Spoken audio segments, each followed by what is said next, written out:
3 of 5 Americans freed from an Iranian prison as part of a prisoner swap began their journey home today. Under the deal, the U.S. pardoned 7 Iranians accused or convicted of violating U.S. sanctions.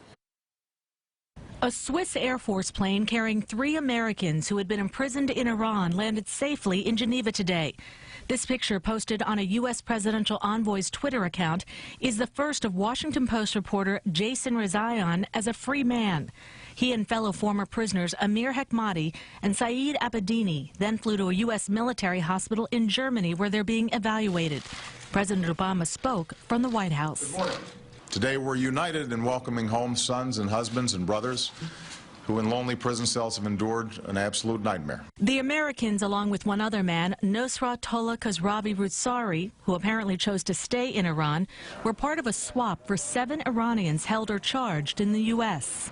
2 of them, both Iranian Americans, were released from a federal detention center in Houston early Sunday. Family members of the freed Americans are planning reunions of their own, including the sister and brother-in-law of Hekmati, a former U.S. Marine.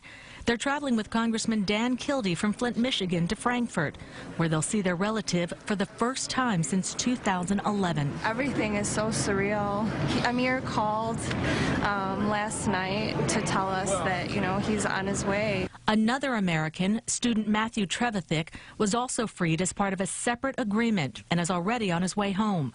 Secret talks to free the 5 Americans began 14 months ago over about a dozen meetings.